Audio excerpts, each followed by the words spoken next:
Egun on Danorik, buenos días a todos. Bueno, yo quería empezar recordando las palabras que se cantan en el tango de que 20 años no es nada y añadir inmediatamente después que, bueno, que 30 años, sobre todo para los de mi generación, empieza a ser ya un poco más.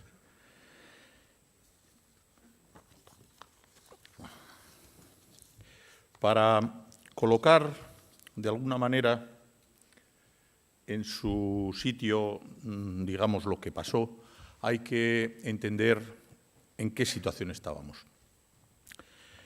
Llegábamos en una situación de democracia nueva, en nuestro caso con un gobierno también, digamos, primer gobierno democrático salido de las urnas y ya en una situación estable, después de los antecedentes que teníamos.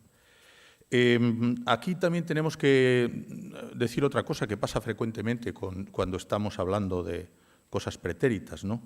Aquí la tendencia, en muchas ocasiones, digamos, es a pasar de la crónica a la épica y de la épica a la mítica. Y a veces eso nos dificulta, digamos, nos dificultan los análisis. También comentar que cuando se ven las cosas desde esta distancia nos puede pasar, y hoy vamos a ver posiblemente posibles errores de detalle. Es decir, como nos pasa esto de que a base de decir las cosas hemos acabado, digamos, cambiando algunas de las que pasaron, pues nos puede también pasar, y seguro que va a salir. Bueno, ¿dónde estábamos? Bueno, pues estábamos intentando con un proyecto, yo entiendo que, recuerdo que en aquella época, que ilusionante, estábamos frente a un nuevo modelo de Estado, teníamos una Constitución nueva, en aquel contexto encajamos y arrancamos, en el cual nos encontrábamos con un proyecto, con un nuevo modelo de seguridad, en donde uno de los ejes vertebradores era la Policía Autónoma, también con un modelo de protección civil, digamos, que partía de una situación, digamos, preconstitucional y con un modelo, de alguna manera, un tanto anacrónico, y con un esquema en donde, a partir de la comunidad autónoma, se vertebraba con las diputaciones forales y los ayuntamientos. Y por descontado, no voy a decir un magma porque tampoco había tantas organizaciones, pero sí tengo que citar que había otros organismos que de alguna manera habían estado cubriendo un vacío que había y que en aquellos momentos tenían también un protagonismo importante. Bueno, citar alguno, como puede ser pues, la Cruz Roja, la DIA, siempre tiene el riesgo de que no omitamos algún otro.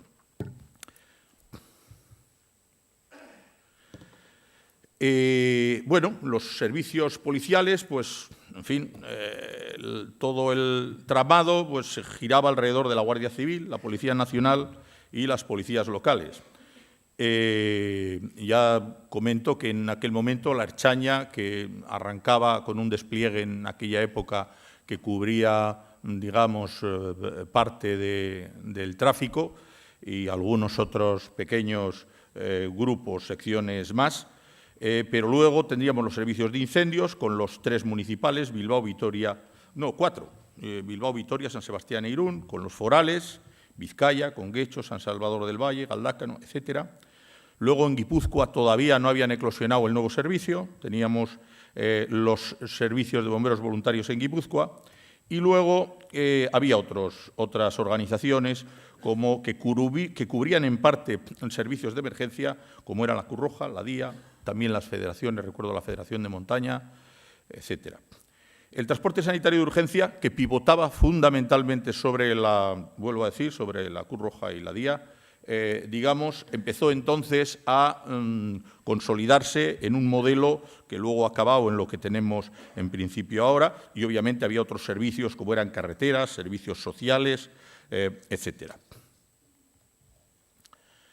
Antecedentes inmediatos. Digo antecedentes inmediatos porque porque supusieron irnos poniendo las pilas de manera que teníamos que saltar, por decirlo de alguna manera, de lo que son modelos teóricos, es decir, vamos a hacer esto, vamos a hacer lo otro, a situaciones concretas en las que había que dar respuesta a problemas. Ahí tuvimos dos temas de alguna manera importantes, como fueron el Mundial 82 y la visita del Papa. Fueron dos eventos distintos, pero que de alguna manera nos metió a la fuerza en lo que era el mapa de alguna manera general.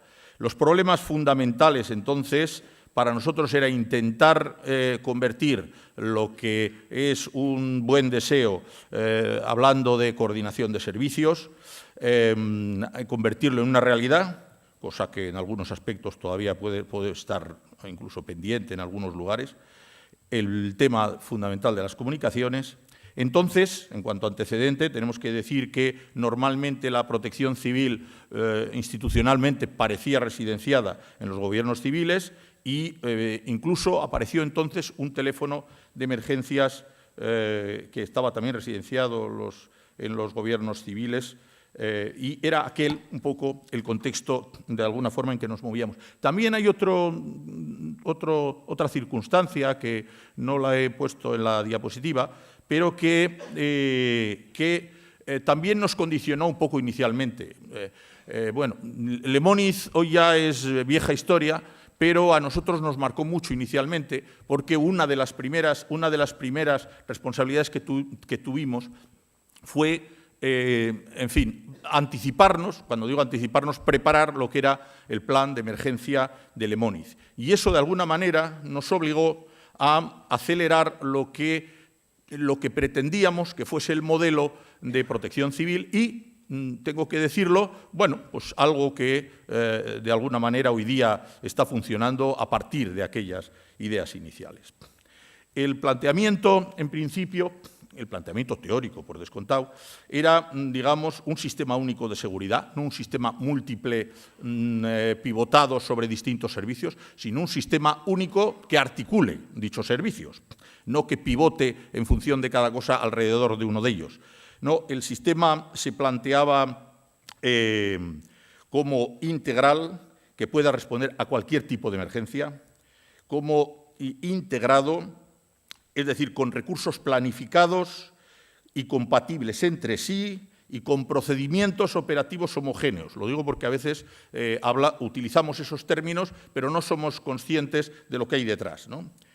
Un servicio de carácter complementario, es decir, los recursos activados siempre complementan sus actuaciones con prestaciones adecuadas. Lo cual no quiere decir que puntualmente o eventualmente a veces tengamos que realizar un servicio u otro, digamos, actuaciones que ordinariamente quizás sobrepasan nuestras propias capacitaciones.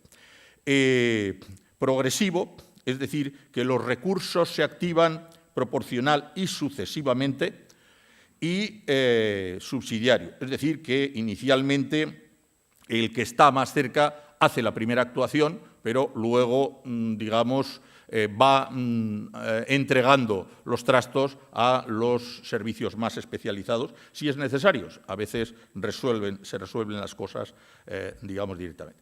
El planteamiento inicial pivotaba también sobre la policía autónoma, arrancando con tráfico, posteriormente la brigada móvil, etcétera. La red de comunicaciones, obviamente, también, digamos, inicialmente dotaba a la policía autónoma, que era la primera que tenía las urgencias de su servicio, pero a la vez, digamos, se generaba una red que nos iba dando, digamos, soporte a los otros servicios inicialmente del Gobierno, como era la protección civil. Ahí ha habido una pieza que ha sido muy importante posteriormente, digamos, en el desarrollo de la protección civil a nivel del Estado, que fue el decreto de creación de los centros de coordinación operativa, que nos lo recurrió el Estado y que luego el Tribunal Constitucional en fin, un año y pico después, digamos, en su sentencia, pues nos dio, por decirlo de alguna manera, en este caso la bendición constitucional, ¿no? Se dio la circunstancia de que esa sentencia salió, digamos, justo cuando salía la Ley de Protección Civil y, por cierto, la Ley de Protección Civil a nivel estatal y, por cierto, dejó dicha ley coja con los resultados que ha tenido posteriormente. Bien, las lluvias. Las lluvias van a hablar luego de ello. Yo me remito sobre todo al informe que el Instituto Nacional de Meteorología en San Sebastián, el Centro Zonal de San Sebastián, y tengo que recordar aquí a Usabiaga, que fue el que estaba pilotando aquello y con el que permanentemente estuvimos en contacto, primero siguiendo el fenómeno y después viendo las que se nos venían encima, ¿no? Fue un fenómeno absolutamente anormal. Eso está casi copiado literalmente de su informe. Intensidades de precipitación sumamente altas, periodo prolongado de precipitación, extensión geográfica extraordinaria, la génesis del fenómeno totalmente anómala e impredecible. Posiblemente haga ya puntualizaciones a esto que se está diciendo aquí, porque entonces, como también se decía, las técnicas que había eran las que había y en estos momentos tenemos herramientas de análisis mucho más potentes. Precipitaciones notables durante toda la semana anterior y, como se ha dicho también aquí, incluso durante todo el mes. Y, sin embargo, hubo dos circunstancias favorables, sobre todo para la evacuación de los ríos, es decir, para lo que son las cuencas bajas. En las cuencas altas esto no tiene importancia, como son que las riadas no coincidieron con mareas vivas, no se registraron fuertes vientos capaces de generar olas de viento importante y tampoco se registró mar de fondo. Secuencia inicial. Bueno, aquí ya vamos a ir cada uno contando lo que nos pasó. A mí a las 6:30 me despertaron diciendo que en Isasondo, en Guipúzcoa, había un caserío inundado, pero que había personas en el tejado y se solicitaba un helicóptero. Después de colgar y puestos en contacto con la Ertzaintza, por cierto, que tenía una pareja cerca del lugar, pero que no podían llegar porque había mucha agua y tal. Pues claro, la situación era que estaba lloviendo sin parar, que el techo de nubes, estaba tocando el río y que, bueno, que ahí era imposible solicitar un helicóptero. Tampoco recuerdo de qué helicóptero hubiésemos tenido que tirar, porque en estos momentos no recuerdo cuál era la situación de los helicópteros. Ya había varios ríos desbordados, aunque no se había producido ningún fenómeno, digamos, de este tipo, y a las 7:30, a las 7:15, en fin, por ahí me recordaban el otro día alguno que a las 7 le levanté de la cama diciéndole que tenía que arrancar para Guipúzcoa, se empieza a organizar en el ACUA una sala de crisis. Inicialmente, pues con alguna de las personas que despertamos y porque enseguida, para las 8, y empezó a aparecer la gente allí. Hay que tener en cuenta que en agosto y en aquella época que el gobierno vasco tenía muy poco volumen, todavía, bueno, pues empezó a llegar gente de goteo y así arrancamos. Enseguida nos encontramos con una situación desbordada, carreteras, comunicaciones cortadas, municipios aislados. Por ejemplo, lo de los municipios aislados, digamos, a mí me tocó mucho. ¿Por qué? Porque concretamente el viceconsejero, el Galdos, y que era entonces alcalde de Oñate, incluso el consejero que veraneaba en Baquio, estaban aislados.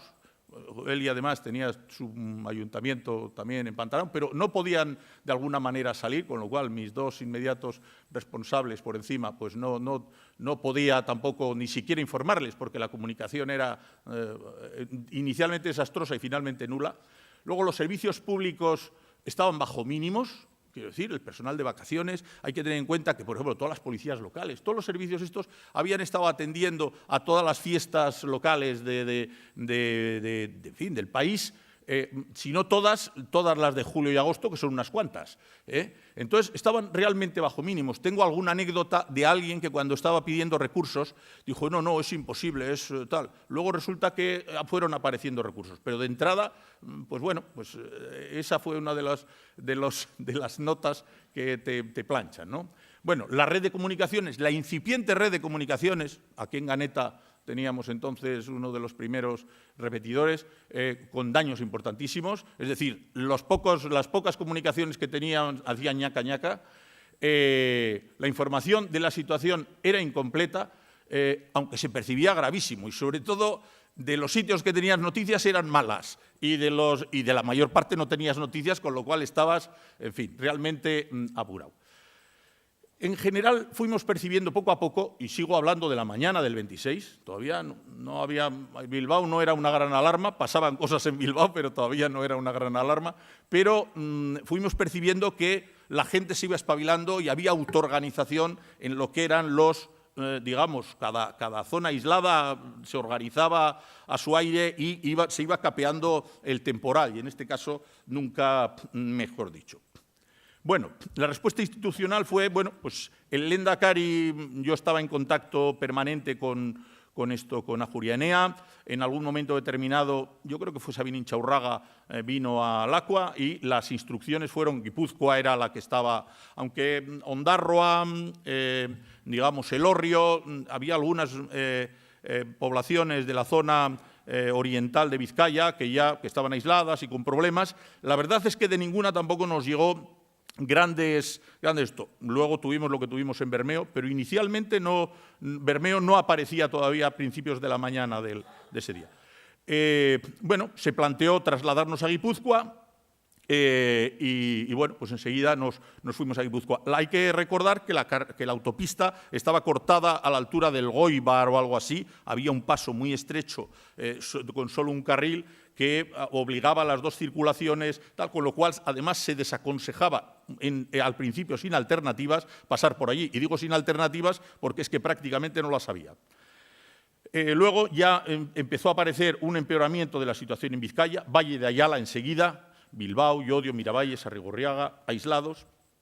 Y estando en Guipúzcoa, el siguiente paso fue, a poco de llegar, el casco viejo de Bilbao está inundado. Bueno, pues a poco de llegar, una vez de dejar Guipúzcoa, digamos, más o menos en manos del... Estaba allí el vicelendakari, concretamente Mario Fernández, que creo que veraneaba en Zarauz, y bueno, dejamos el equipo de una pequeña sala de crisis en Guipúzcoa y nos volvimos a Bilbao. Nos costó entrar, porque no podíamos entrar, acabamos entrando por arriba, por el vivero, desde Galdácano, y llegamos a la delegación, bueno, al gobierno civil entonces, delegación del gobierno de entonces. Se constituye la sala de crisis en la delegación del gobierno. Allí estaban ya, bueno, pues concretamente estaba el capitán general de la sexta región, que creo que era la nuestra entonces. Se había producido ya la delegación en el Endacari por parte del presidente del Gobierno, en el sentido de que, con independencia no, tal como estaba previsto en la ley, le había, digamos, delegado la dirección de la emergencia al Endacari, con lo cual se arreglaban un poco los posibles planteamientos que pudiese haber en relación a la dirección de la emergencia. Para entonces, lo que hoy es el SOS Deiak, ya teníamos previsto, digamos, de hecho se estaba haciendo ya, estaba muy avanzada, estábamos en situación de pruebas en lo que era la sala que estaba en Gran Vía, en el edificio del Gobierno vasco, en Gran Vía, que estaba allí ya montada. Como ya estaban funcionando tanto las redes de comunicaciones como todo el sistema digamos, todo el sistema informático, incluso las aplicaciones, decidió trasladarse, y el gobierno civil, la verdad es que no tenía ninguna condición, decidió trasladarse allí la sala de crisis.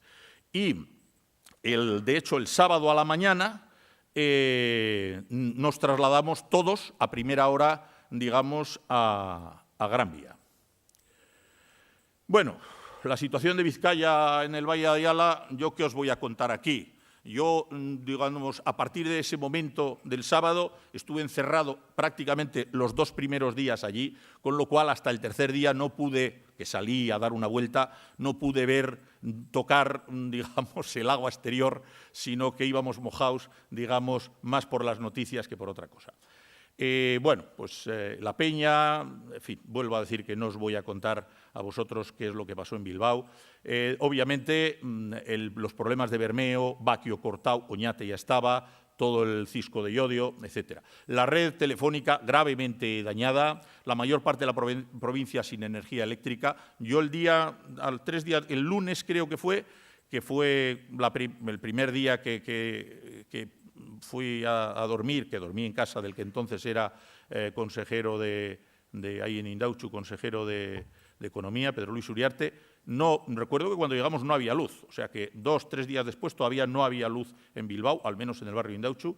Y, bueno, pues obviamente todas las industrias de las márgenes de los ríos nuestros, que obviamente son precisamente todo el esquema general de nuestra industria, estaban fuertemente afectadas y ya empezaron a aparecer los problemas, y empezaban a emerger los problemas no ya de los arrastres de lo que había tal, sino, denuncias, avisos de que había productos tóxicos, y nos aparecieron las noticias de las primeras víctimas. Bueno, estas son imágenes que todos conocen porque han aparecido 1000 veces por todos los lados. En fin, aquí tenemos a Churi.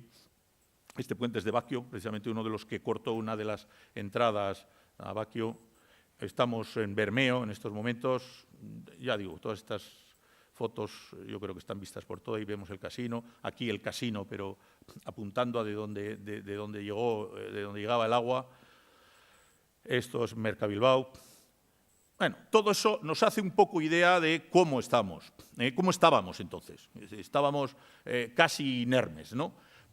Bueno, en Guipúzcoa, la verdad es que en Guipúzcoa enseguida, para el domingo, ya Guipúzcoa entraba ya en lo que era fase casi de recuperación. Digo, en Guipúzcoa ya fueron asumiendo los propios ayuntamientos, las comarcas, con la ayuda solidaria de las comarcas que centraban en los lugares en donde había problemas todos sus recursos. Y, bueno, la verdad es que Guipúzcoa en esos primeros días enseguida fue prácticamente autosuficiente para pasar a darnos apoyo a partir de 4, 5, 6 días. Y Álava, que digamos, tuvo daños muy importantes en el Valle de Ayala, pero el resto de Álava se mantuvo digamos, en buenas condiciones, hasta tal punto de que nuestro sistema de suministros, sobre todo la coordinación de todo lo que nos llegaba del Estado, digamos, se hizo en Vitoria. Allí uno de los responsables del equipo se quedó allí y luego supongo que él dirá algo al respecto. Se montó una sala de crisis en el Gobierno vasco que realmente su función era mucho más administrar de alguna manera la logística y recogía y coordinaba todos los pedidos que iban hacia afuera, mientras que, la sala operativa permanecía, como decíamos, en Gran Vía 85. Y Álava, no voy a decir Llodio, a Llodio le costó mucho, pero ya Álava, sobre todo la cuenca alta por encima de Llodio, ya entraban casi en fase de recuperación. Es decir, los municipios de arriba empezaron a funcionar, casi de forma autónoma. El nivel de recursos que necesitaban, que había que aportarles, era relativamente bajo para lo que caía pues, en Llodio, en Bilbao mismo, en Miravalles o en Arrigorriaga, es decir, esa parte de la cuenca media-baja. Y fueron dejando de ser demandantes de recursos. Perdón, esta diapositiva es fatal, pero vamos, indica más o menos los lugares en los que se produjeron desbordamientos. Ya veis que Álava está casi limpia, excepto el Valle de Ayala. Ahora, bueno, este es un poco el esquema jerárquico. Voy a deciros, esto es absolutamente antidiluviano porque es de aquellos años. Quiero decir, esta diapositiva es la que entonces, cuando explicábamos por ahí qué había pasado, la que utilizamos. Y la he mantenido, pues como hablamos de hace 30 años, pues una diapositiva de un gráfico hecho sobre papel hace 30 años. Enseguida el Lehendakari... El Lehendakari pasó a tener responsabilidad del tema, el Gobierno vasco, las dos instituciones que tenía debajo del Gobierno vasco y la Diputación Foral, y bueno, había una línea directa, con la Administración Central, que obviamente estaba incorporada, tenía órganos operativos incorporados a Gran Vía 85, a nuestra sala de crisis. En ese sentido no hubo absolutamente, no solo ningún problema, sino muchas facilidades. Y de manera que funcionaba directamente con lo que era el Centro de Coordinación Operativa. Y el Centro de Coordinación Operativa funcionaba, con relación en lo que era institucional a tanto los departamentos del Gobierno vasco como a los servicios de las diputaciones, como a otros organismos. Y en otros organismos, obviamente, teníamos parte de los ayuntamientos que se convertían de alguna manera digamos, en suministradores, mientras que teníamos otros ayuntamientos, ahora veremos en las siguientes, otros ayuntamientos que se convertían en demandantes, digamos, de recursos. Bueno, este sería el esquema operativo funcional, ¿no?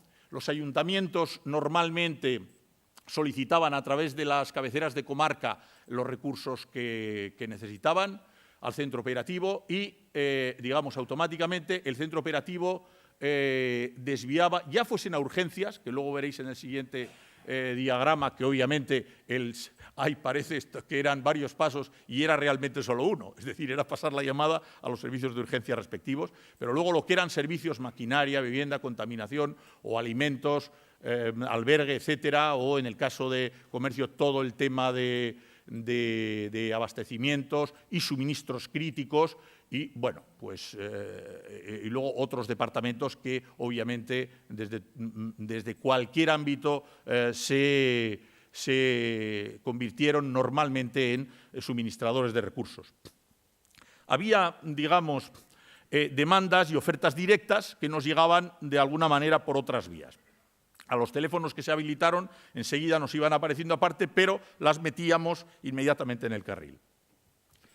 El funcionamiento del Centro de Coordinación Operativa, bueno, seguíamos con recepción de demandas, había una clasificación y distribución de demandas, excepto para lo que eran demandas urgentes que saltaban directamente a los servicios de urgencia, que unos casos estaban en diputaciones o ayuntamientos y en otros casos estaban en la Administración central, fuesen, digamos, los cuerpos y fuerzas de seguridad o en algún caso, de alguna manera, las Fuerzas Armadas, porque ya a partir de enseguida, digamos, estaban desplegadas con distintas misiones, que, por cierto, se les había asignado de alguna manera desde aquí, con un responsable del Estado Mayor que teníamos en el centro, a través de él, y que, bueno, pues a veces había llamadas de urgencia que se trasladaban al recurso que hubiese más cercano. Teníamos un mecanismo, un registro informático, porque, claro, lo importante con la avalancha de llamadas era ir haciendo un peinado cada poco tiempo, cada media hora, de los servicios que estaban atendidos o sin atender. Todo esto hay que tener en cuenta que había pasado de la cabeza y de lo que habíamos hecho en el papel a tener que ir montarlo de alguna manera sobre la marcha con aplicaciones, desde luego, sencillas. Ahí nuestros informáticos se liaron y para las 24 horas ya empezábamos a tener listas automáticas y cosas de ese tipo que hoy día son tan normales, pero que entonces no disponíamos. Y bueno, y luego a partir de ahí las peticiones y las demandas pues iban a cada suministrador, por decirlo de alguna manera. Y, por cierto, había algunas demandas que también se hacían a través de las cabeceras. Es decir, pues no sé, yo creo que estaba en Guernica, la de la zona esa, había distintas cabeceras y ahí decíamos, oye, que sé que el ayuntamiento vuestro, el ayuntamiento no sé dónde ha ofrecido no sé qué, te lo miras y les mandas, yo que sé, a Bermeo. Pues allí mismo se encargaban de desviar eso, sobre todo en el sentido de dejar abierta, dejar lo más posible abierta el mecanismo a las llamadas urgentes y a las prioritarias, de alguna forma. Bueno, Vitoria se convirtió enseguida en centro de apoyo. Y, bueno, además fue un centro de apoyo muy importante porque nos descargó al centro, digamos, al cogollo del asunto, que al final fue sobre todo Vizcaya, nos descargó de Vizcaya, y tengo que extender hasta el Valle de Ayala el tema, nos descargó de mucha faena. Alberga a familias sin vivienda del Valle de Ayala, enseguida se tendió a lo que no se encontraba en el entorno del Valle de Ayala, subirlo a Vitoria. Todo el tema de albergue de transeúntes, hay que tener en cuenta que la autopista quedó cortada. ¿Qué pasaba? Que era momento de vueltas de vacaciones. Teníamos un montón de gente, además muchos inmigrantes, que por cierto en las listas de fallecidos hay algunos, gente que volvían con las familias, no podían pasar, se quedaban. Y bueno, y en Vitoria se organizó en ese sentido un mecanismo de alojamiento. Incluso era un mecanismo doble, por un lado polideportivos, pero en cuanto había niños y tal, había familias que se habían brindado cantidad y bueno, y se utilizó ese mecanismo.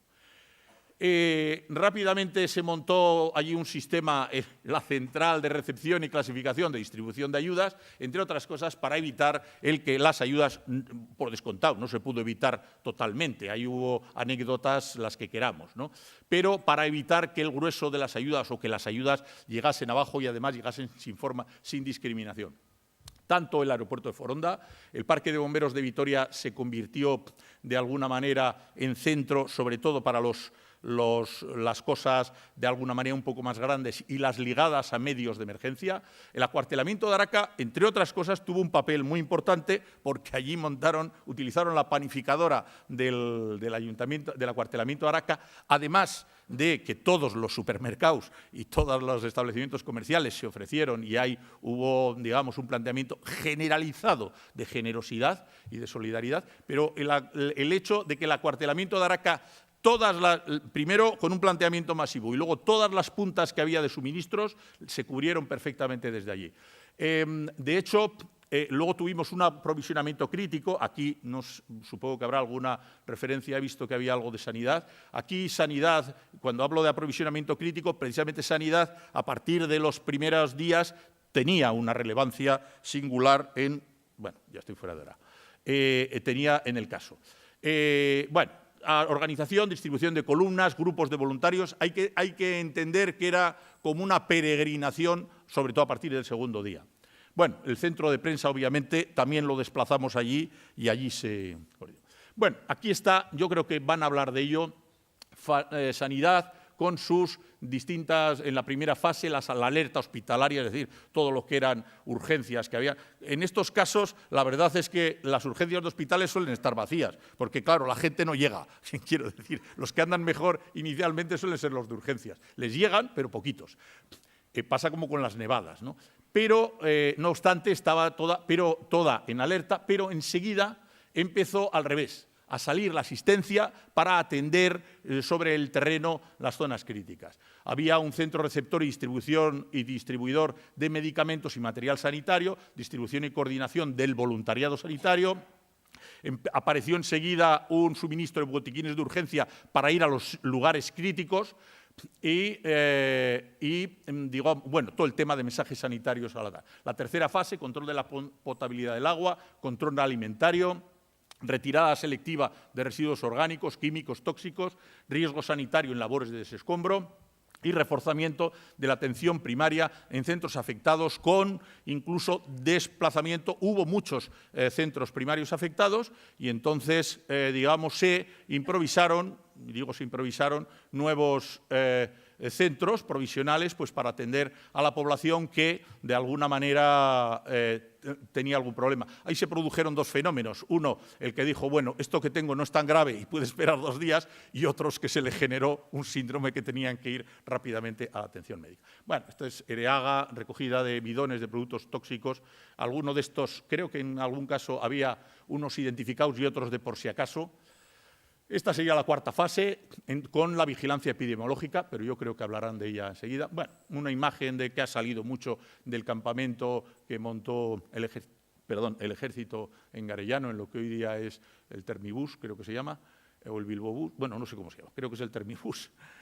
Bueno, es una foto de los voluntarios que habían ido a recoger al Ayuntamiento Palas y que iban para el Casco Viejo, una columna del ejército pues también para el Teatro Arriaga y para el Casco Viejo.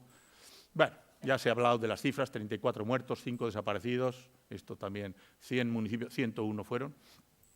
Bueno, Cantabria, en comparación, esto sobre todo, Cantabria fue la segunda que tuvo daños, teníamos 4 personas, había 4 muertos y 10.000 millones de pérdidas frente simplemente a los 60.000 de Bilbao, a los 200.000 del País Vasco. Bueno, aquí falta mucha gente, quiero decir, esto que hemos visto así rápidamente y ahora que estoy pasando a todo correr, las diputaciones, no solo las propias, sino también las de fuera, hubo muchas que vinieron, ayuntamientos, pues también propios y de fuera. Voluntariado, bueno, eso fue el desborde. No solo la generosidad, digamos, de los voluntarios de Bilbao, que fue espectacular, que por cierto, también vinieron muchos voluntarios de otros a Bilbao, sino de los voluntarios improvisados y de todas las edades. Es más, alguno, sobre todo en desescombros, ya se hubo que sacar a alguno que decías, ay Dios, este quizá no es un buen sitio, nos va a provocar a lo mejor otro dañado. Digamos, por descontado, la Administración Central, los cuerpos y fuerzas de seguridad, las Fuerzas Armadas, los cuerpos y fuerzas de seguridad incluso pues, tuvieron concretamente en Llodio, no recuerdo ahora cuántos fueron, pero como mínimo, desde luego, uno, recuerdo perfectamente, con un Land Rover que sacaba gente, que estaba evacuando gente. Bueno, las otras comunidades autónomas, y para algunas de las cuales fue, digamos, un test esto, porque vinieron rápidamente a ver cómo nos íbamos a apañar. Y bueno, y hubo también muchas personas a título individual.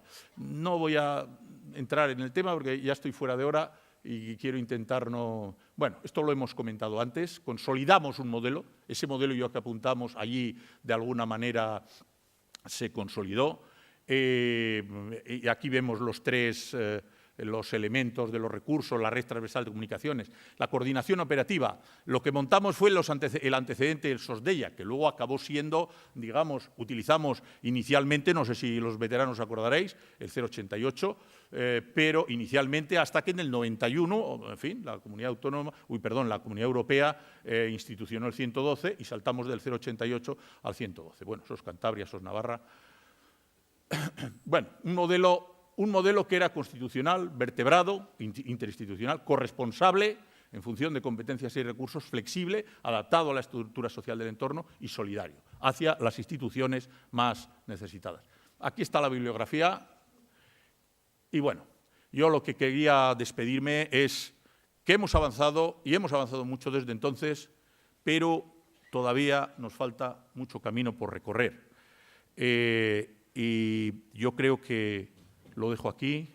Gracias por su atención. Y bueno, ahí tienen mi correo electrónico. Muchos de ustedes ya saben dónde encontrarme y estoy a disposición de todos. Muchas gracias.